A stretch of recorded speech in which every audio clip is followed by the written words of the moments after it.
Welcome, ladies and gentlemen, to Emergence 2022.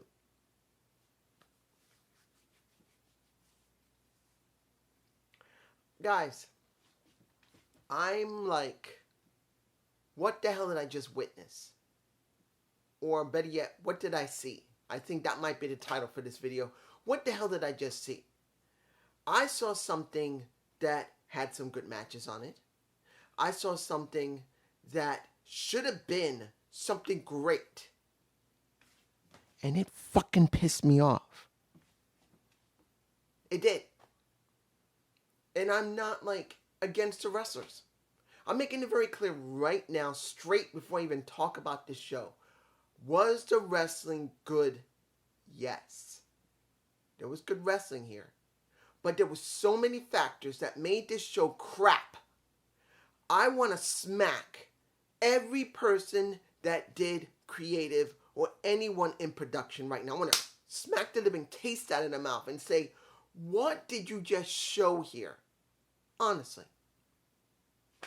Let's go to the kickoff show, which did not look good. Not because the wrestling was bad, but because the freaking Chicago crowd was dead.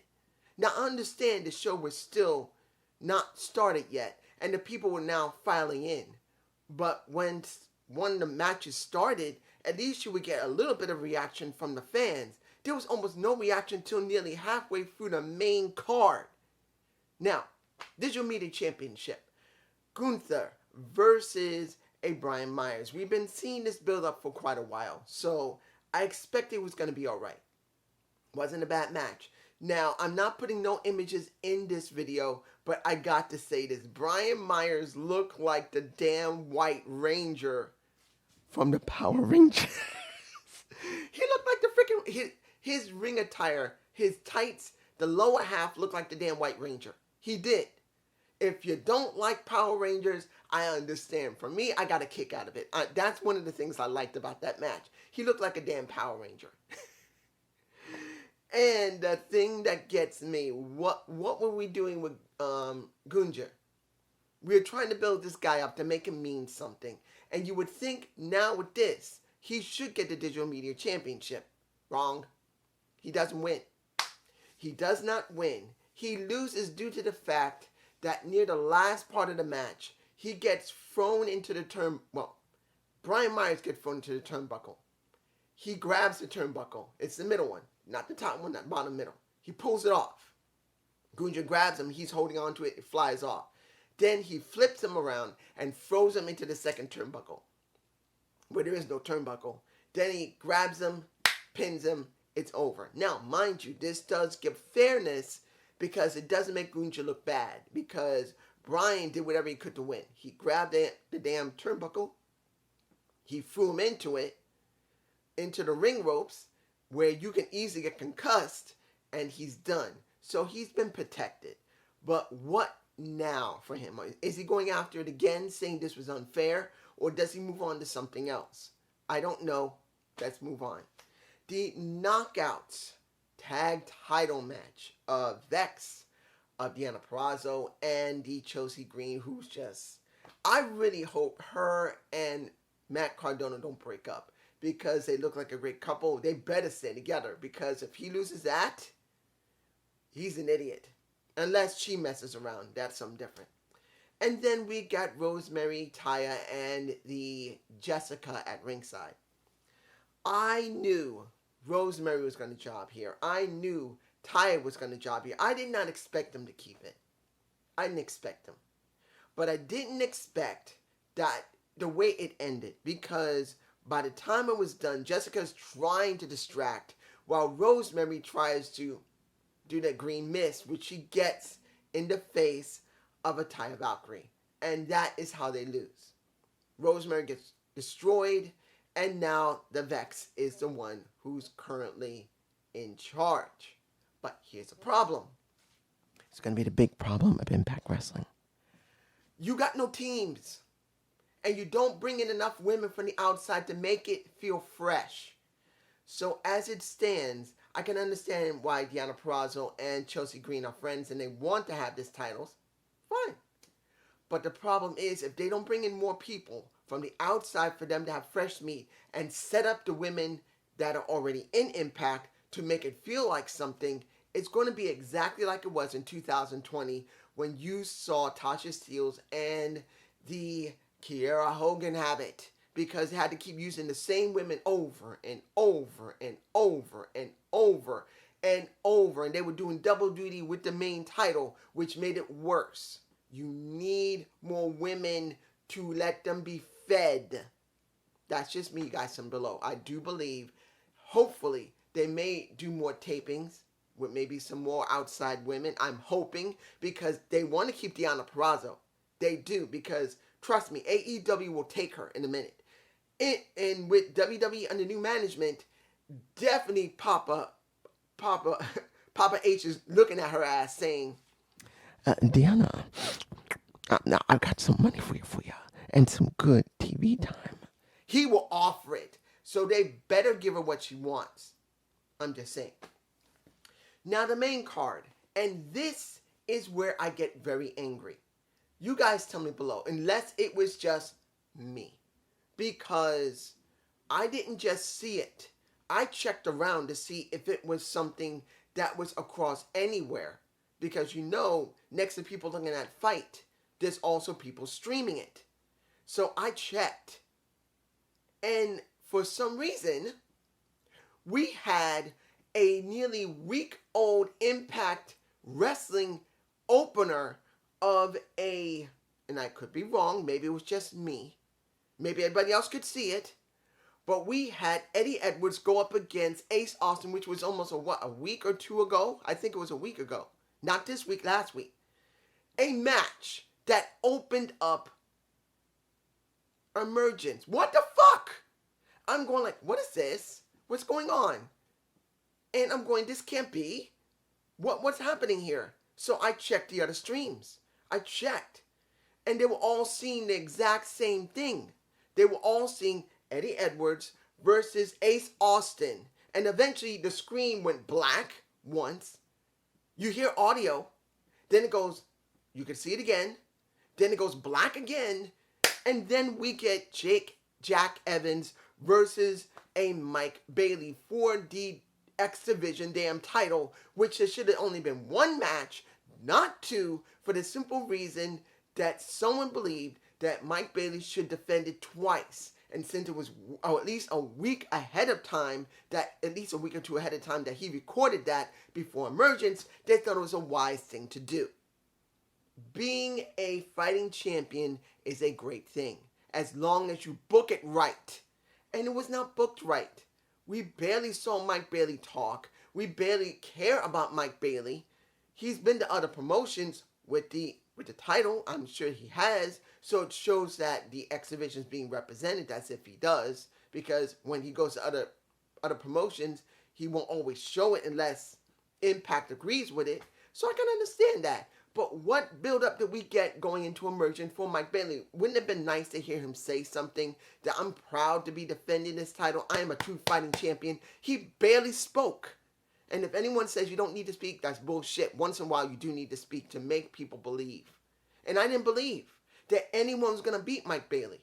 I'm not saying he's a bad wrestler and he's not great as a fighting champion, but I want to feel something from him. And I felt barely anything.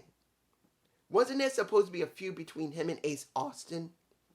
Didn't they have this long story where he's trying to convince? That was before Madman Fulton left. And we were supposed to have Ace Austin do something, at least before he went to Bullet Club. And they never pulled the damn trigger properly to make it mean something. They never pulled the trigger. So he's had nothing to do. He's got no feud. So now we had two matches for him. One from Rocky Romero. See, I am really angry right now. I am trying to stay calm so I don't botch Romero's name. And now Jake Evans. But I didn't really see all of it because if I'm right, something would happen. Something happened with Impact or Fight Network that they showed the opener of a previous Impact episode. What? I could be wrong. Maybe it was just me. But if you look at Fight, a lot of what people do, they stream it for everyone else. So when you see something on the Fight Network, a lot of streams are showing the same thing. So what I saw, I'm sure most people might have saw too. So what the fuck? In the end, Mike Bailey won, but still, let's move on. Now, Sami Callihan was supposed to have a match against Steve Macklin, but that didn't happen. They started fighting each other beforehand. And that was one of the first times during the show that we started getting participation from the fans, because by the Digital Media Championship, barely any reaction. By the Knockouts Tag Title match, barely any reaction. I don't know if there was much reaction when it came to the main card of Mike Bailey and Jake Evans. I saw some, but since it was almost 8 to 9 minutes before I got a chance to see it, I don't know if there was a huge reaction or not. I heard some reaction, but I don't know. So this was a very strong reaction, seeing these two fight one another. Fine. They fought each other around the arena. So there was no match. It was thrown out. It wasn't even started. So the next match we got was Chris Sabin versus Kushida versus Honor No More with Eric and Diener himself. Now, this is where it gets very confusing for me personally. Let's make this very clear. We already know who won. Diener and Eric Young won. So what the hell are we actually doing here? I like seeing Sabin and Kushida. I think they should have won it, so we have something more to go with Eric Young and Diener. Because the story they've been developing, if they have been developing it, is that Diener has been messing up so much, Eric is reaching a point where he's ready to get rid of him. So we needed to see where this was going to go. Now, mind you, it could still go by next week's Impact. Maybe Diener will have another match and he'll lose, and then Eric Young would say, we're done. You're out. I will keep Joe Doiling. You're dead. You're dead to me. And then both him and Joe destroy him, and then we see where he goes from there. But seeing this, it kind of makes me think they're not going there. But I could be wrong. Like I said, maybe after this show, next Impact, they will go there. So I don't know which one it is. But honestly, if they're not trying to culminate it on an Impact Plus show, do you actually think they're culminated on an Impact show properly? Not all the time. So I'm actually very concerned that this is it. They really don't know what to do with this. And they just decided not to go with it. I'm hoping I'm wrong. Let's move on. Now, the match where we got first real strong reaction from the fans was a Triple A match. A Bendino versus Ray Horace. Now, Bendino, I've seen him now. Supercard, I've seen him. I have. Now, I saw him at Ric Flair's last match. I saw him. He's a very good luchador. Now, Ray Horace, I've never seen before. They said that he could have been the second coming of the original Rey Mysterio. Not Rey Mysterio Jr., the one we know that is Rey Mysterio now. He's the kid. The one who was called the, what was his name? Not the Wasp, but what was he called? I think it was called the Wasp when he was, before he got Rey Mysterio Jr. name, Ray. So I'm not sure. But you guys tell me below if you remember that, going back to that long years. But this was a very high impact match. It was. I thought at one point Bendino actually got hurt because when they did that spot off the second to the third turnbuckle of a DDT, I thought he might have really hurt himself. I was very worried. As you guys know, I'm not a big Lucha Libre fan. Doesn't mean I don't like it. But I don't watch it often. And I'm not someone that just wants just high end. It was a damn good match. It was the third best match of the night. It was. Out of all the matches, this was the third best match of the night for me personally. It wasn't about the high impact of it. It was a combination of strategy, high impact, and a lot of strength from Bendino. Bendino reached a point where he was holding up Ray Horace with one hand. Yes, Ray Horace was using his other arm to prop it, but usually if you're not a very strong person, you must use both hands to give yourself balance. And he was doing it with one arm. That shows the guy is very deceptively strong, and I was quite impressed. So, the one that won it was Bendino. I'm not surprised. He was the Ring of Honor World Champion at one point. I don't think they want to disrespect Triple H. That's my thoughts. Now, we had an interview in the back with Moose. Now, Moose has been questioned he's been questioned multiple times by Gina. And he's been telling her, why don't you ask me something different? Me and Macklin not working together. And then you get an attack by Sammy. Then him and Macklin start trying to beat up on Sammy. And it is Scott that comes out once the fighting reached outside to the ring. And he said simply, okay, that's enough. I'm ending this right now. Moose, you're banned from ringside. You two, you have a match. No DQ. Anything goes. Go tear yourselves apart. And that's when we got the match between him and Macklin. Now, it was a good match. But you see that they're really doing a niche when it comes to Sami Callihan. He is more of a hardcore wrestler than Eddie Edwards is. At this point.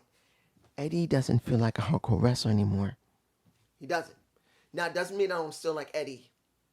I do.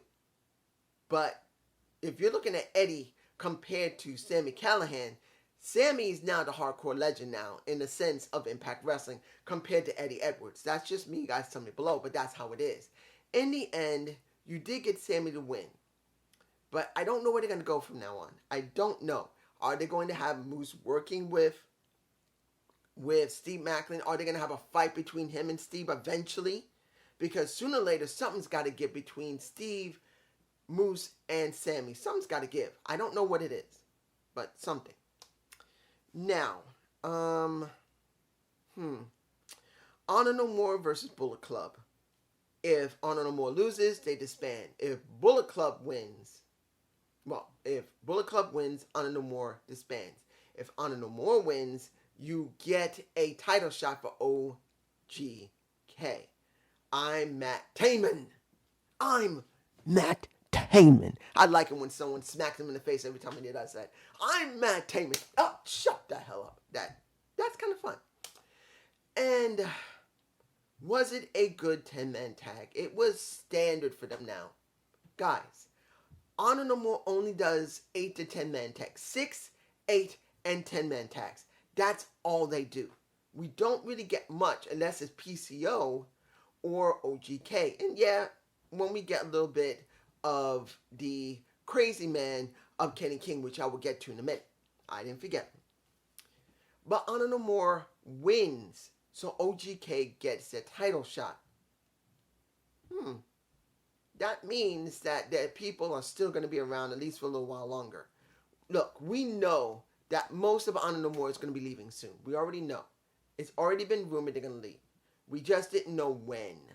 Now, for me personally, as I said in Impact, it's kind of hard to really get into Honor No More, especially for the last 8 months because they haven't done anything. They've done 6-man tags, 8-man tags, 10-man tags. You've seen PCO or you've seen Kenny King. That's it. Yeah, and Eddie Edwards. He has done some matches himself. But they've really done nothing. They didn't win the tag titles. No one's won the X Division title. And no one has won the world title. They've done nothing. They wanted to spread the message they need a title, and they've gotten nothing. They didn't even win the Digital Media Championship, so it felt empty. Now, let's do a little bit of Kenny King. Now, this was before the match. Kenny comes out, and he said, I'm not going through this. I hate Chicago. This place sucks. But right now, I'm angry because I am sick and tired of this sucker named the red-headed rebel of Heath, or the Heath, I call him. I'm sick of him trying to take my head off. And everyone else of my family, my crew. So why don't you come out here and start something? Now, Macklin and Sammy, they did start fighting one another. They came back out again. And it started to distract a little bit of Kenny King. But then the red-headed rebel comes out. He tries to swing, he misses. Then he gets nailed. And he goes out into the fans. And guess what? He goes out to the fans. And he had a problem with the mic, just like what happened when it came to Chelsea Green and Deonna Purrazzo in the back with Gia, and the mic just stopped working correctly. Sound man or sound woman fucked up. they messed up the audio. How can you? But anyway, he says, if Honor No More wins, I'm not ending this ride. I'm going to keep coming after you. Nothing's going to end this until you gone. He makes it like, but at least we know since Honor No More is not gone yet, we are going to get the red-headed. Well, the question's going to be for me, where they're going to go with Heath once the Honor No More bit is over. Hopefully, maybe he'll go into the X Division, because we know that Rhino's not back yet. They got to do something with him. I'm just saying. Now, let's see here. The second best match of the night for me personally, Jordynne Grace versus a Mia Yim. I'm going to tell you this. This is a candidate for one of the best matches of the year. If anybody finds this out and they see this match, they cannot say if there's a woman's match, if someone's making a list of women's matches for the year, this is a candidate. Because it was a damn classic. I'm sorry. When it came to this match, it was back and forth. Very beginning, neither one of them could get even a 1 count.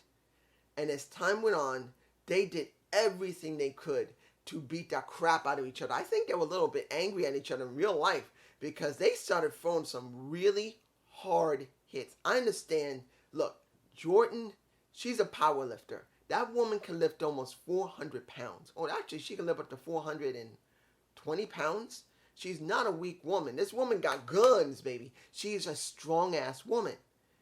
But I'm wondering if there was a little animosity in real life because at a couple of points, they were being very rough with each other. You could see Mia Yim at one point when they finished trying to pin one another. Jordynne Grace shoved her really hard into the ropes. She wasn't trying to push her back. She literally shoved her like she wanted her to get hurt. That's how bad it looked. But in the end, where I truly do believe Mia Yim should have won, Jordynne Grace won. There you go. It was a very great match. The second best match for me. Now, this is where it gets interesting, where I know a lot of people are going to say, here we go. You're going to have to talk about it. You've been talking crap about her. You're going to have to say something now. Really, I've been talking crap about Marsha Slamovich, where pretty much for months, she's gone up against jobbers and she's done absolutely nothing. They had no idea what to do with her. Once in a while, putting on an Impact Plus show would show that she's relevant. Now, they decided to throw her at Jordynne Grace. She gives Jordynne the yellow, well, now it's a black envelope. Before it was a yellow, and someone decided, well, it would be better to change that from a yellow to a black envelope because since she's dangerous and dark, we should do that. As it stands, I don't believe shit. Being a undefeated wrestler does not mean anything unless you try to build them into something that someone's going to care about. Marsha has been beating people, but it's meant nothing. She beat jobbers from outside. Good. That made her still be needed. But when it came to actually going up against any of the people that was important, like a Tennille Dashwood, like a Madison Rain, hell, Gazelle Shaw, they couldn't even put her on one Impact Plus show. And I saw one person that left a comment on my current Impact Wrestling review saying, seeing that Killer Kelly getting a win with a jobber on an Impact Plus show, for what? To actually show that you mean something to the damn company. Guys, if you don't understand, if you don't get something from the company to show they got confidence in you, what are you? You're floating. Marsha, all this time, has been floating, and now they decide, with most of the women gone right now, they have nothing left for her to do, so they're now going to throw her to Jordynne Grace. Now, I'm sure people can say, well, you're wrong, because pretty much they do care about it because they put on Impact Plus show now. Well, yeah. Now. Before, what were they doing? They were not building her up. They had nothing for her to do. She couldn't use her old theme music and in her Titantron video because of the Ukraine war. So after that, they didn't know what to do with her. So they just threw jobbers from outside until finally they said, well, we got to do something with her. We can't keep giving her jobbers. So they went through Alicia Edwards. They went through Tennille Dashwood. They went through pretty much Madison Rain, who I believe is now gone. And Gazelle Shaw, she's there. But still, she's not the same caliber as a Madison Rain, who's been working 17 years, who should have had a match on the damn card if they hadn't been able to give it to her. You know, it just counts. They could have done something months before with her. And they didn't. Because they didn't know what to do with her. Now, they're going to try something with her. The question is, will Marsha be booked correctly? Because as far as most people are going to be concerned, Marsha's put perfectly when she's not. Now, I don't hate her. But I do believe that as it stands now, they better do some more better booking than this crap. Because the next show is, what is it? Victory Road in September. If they don't make it mean something like have it at Victory Road, and I'm making it clear here, if she doesn't have that match at Victory Road, and I'm sure she will, if Marsha does not have that match with Jordynne Grace at Victory Road, what does that mean? Tell me. If she does it on a regular Impact show, that means they don't even have any faith in her. If they can't put her on a damn Impact show to win a match, then that means they won't put on a real pay-per-view. I'm just saying. Final, the best match of the night, which was sad. And that's Josh Alexander versus Alex Shelley for the World Heavyweight title. Now, the story that we had for them was very short, but it was very good. The contract signing was very good.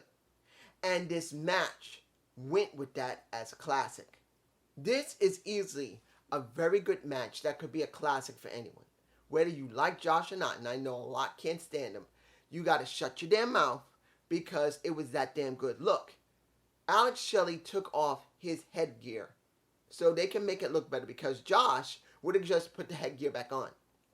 He would have. He purposely let Alex take it off so he could just go straight into the business of that match. And that was a damn good match. It was very, very good. The left arm being targeted by Alex Shelley was the best thing. It looked legitimate. But here's the thing. No matter how great the match was Impact going to trust Alex Shelley? 20 years he's been known to Impact. He has been trusted with Impact. Impact has let him come back multiple times. Impact has let him been tag champion.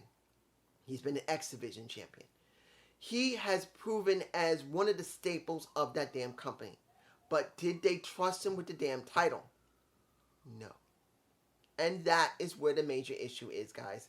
Look, whether you like Alex Shelley or not, Alex has been one of those people that they have depended on for so many years through different iterations of management.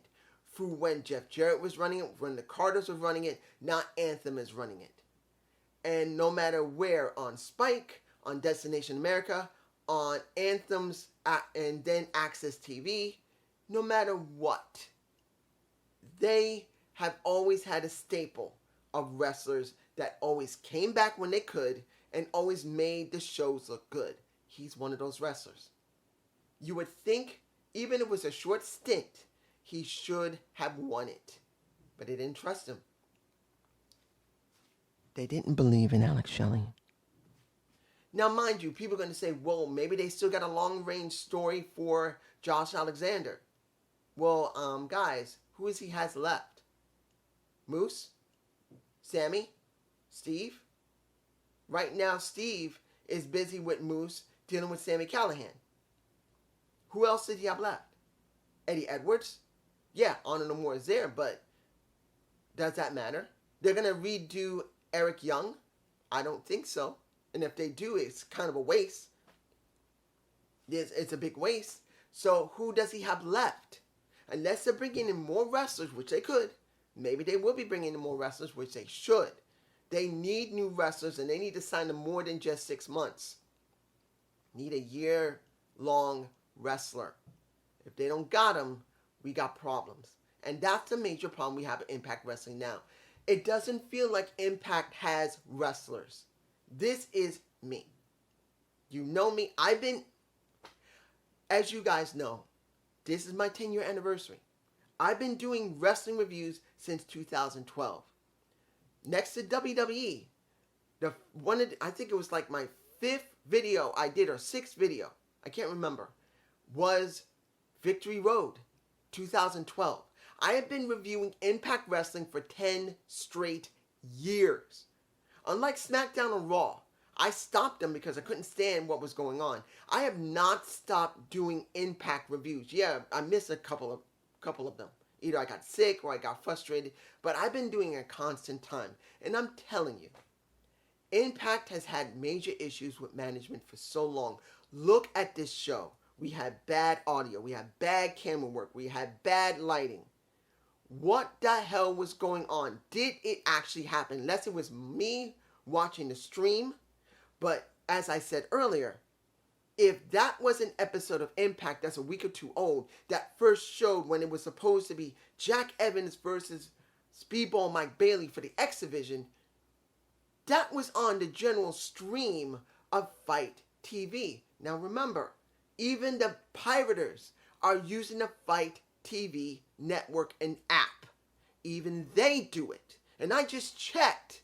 I went across 5 to 6 different streams, which are basically the same stream, and even they were showing Eddie Edwards versus Ace Austin.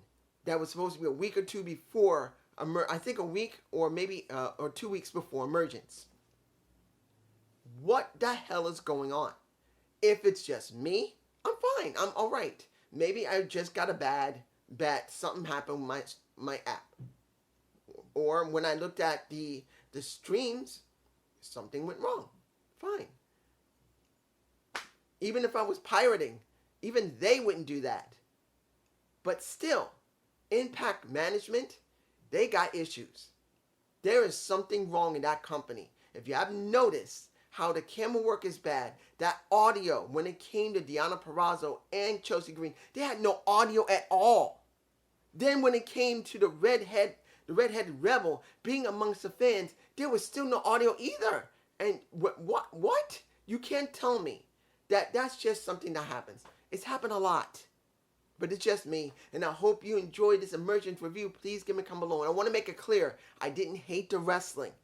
And I didn't hate the storylines. It's fine with them. It's just production was the issue. Peace.